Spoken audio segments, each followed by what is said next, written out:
Audio book वाङ्मय 66 युग निर्माण योजना दर्शन स्वरूप व कार्यक्रम चैप्टर 2 पार्ट 32 नई प्रबुद्ध पीढ़ी का अवतरण। युग निर्माण के लिए ऐसे व्यक्तियों की आवश्यकता है जो जन्मजात रूप से आवश्यक आत्मबल लेकर आए हों। शिक्षा और उपदेशों से सुधार तो होता है, पर यदि व्यक्ति जन्मजात रूप से हीन संस्कार अपने साथ लाया है तो उस पर सुधार शिक्षा का बहुत थोड़ा असर होगा। प्रबुद्ध व्यक्तियों का निर्माण माता पिता के सुसंस्कारों से होता है। अर्जुन और द्रौपदी के उच्च गुणों से तथा गर्भकाल में समुचित शिक्षण प्राप्त करने से अभिमन्यु ऐसे संस्कार लेकर जन्मा था कि 16 वर्ष की आयु में ही चक्रव्यूह भेदन जैसे कठिन कार्य के लिए कटिबद्ध हो सका। प्राचीन काल में गर्भाधान को एक परम पवित्र संस्कार माना जाता था। उसकी तैयारी के लिए युवक युवती चिरकालीन शिक्षा साधना करके अपने को इस योग्य बनाते थे कि उनके संयुक्त प्रयत्न से सुसंस्कारी संतति का अवतरण हो सके। इसी आधार पर यह देश नर रत्नों की खान था। इसी कारण यहाँ घर घर में महापुरुष पैदा होते थे। खेद की बात है कि आज यह प्रक्रिया बंद हो गई। अविचारी माता पिता कुत्सित वासना से प्रेरित होकर इंद्रिय तृप्ति के लिए मिलते हैं तो उसी लक्ष्य के अनुरूप निम्न स्तर की मनोभूमि लेकर संतान उत्पन्न होती है, जिसका सुधार शिक्षा उपदेशों से भी उतना नहीं हो पाता जितना होना चाहिए। आज का जनमानस प्रायः इसी प्रकार का हीन संस्कारी उत्पादन है। युग निर्माण के लिए इससे काम न चलेगा। वह उद्देश्य सुसंस्कारी प्रबुद्ध नई पीढ़ी से संभव होगा। युग निर्माण योजना का प्रसार किशोर और किशोरियों में अधिकाधिक किया जाना चाहिए ताकि वे एक ही लक्ष्य, आदर्श और सिद्धांतों को हृदयगम किए हुए बने।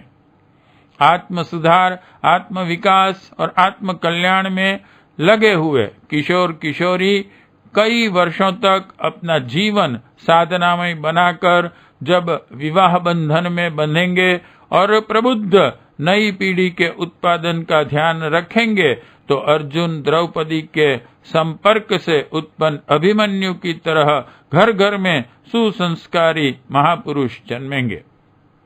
उनके जन्मजात सुसंस्कार थोड़े से शिक्षण से ही खराद किए हुए हीरे की तरह दमकने लगेंगे। युग निर्माण विचारधारा के युवक युवतियों को विवाह सूत्र में बंधवाने की हमारी विशेष अभिरुचि है।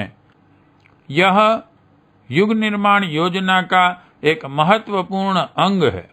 इसमें दहेज विरोधी आंदोलन भी सन्निहित हैं।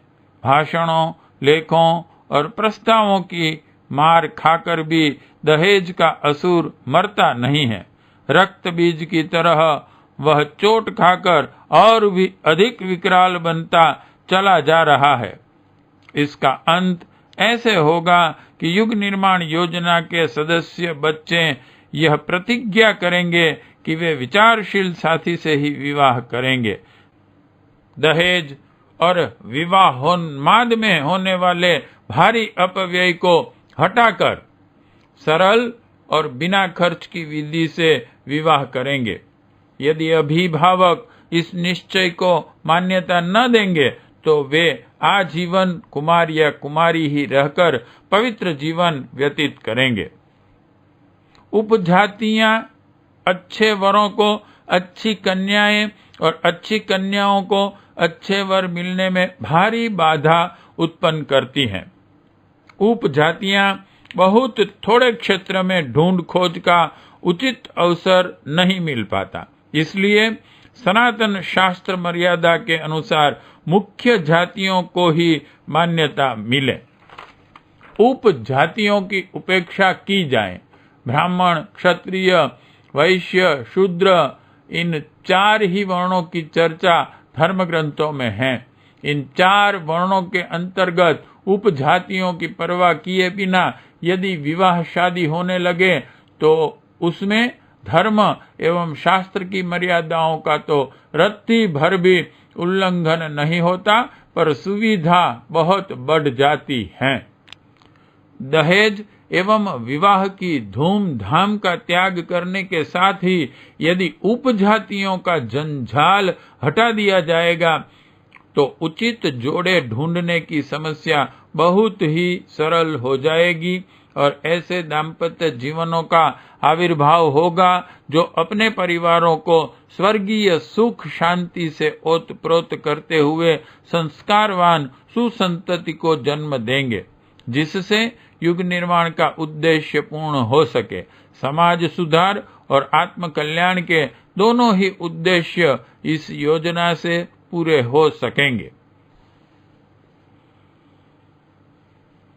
ऐसे संस्कारवान बालकों की शिक्षा के लिए नालंदा, तक्षशिला जैसे विश्वविद्यालयों की आवश्यकता होगी, जहां का प्रत्येक पाठ, प्रत्येक आचरण, प्रत्येक शिक्षण महामानव बनाने वाला हो।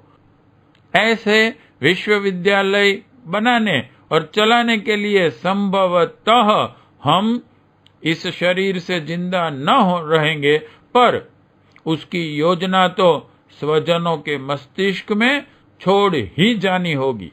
युग निर्माण कार्य महान है, इसके लिए महान योजनाएं प्रस्तुत करनी होंगी।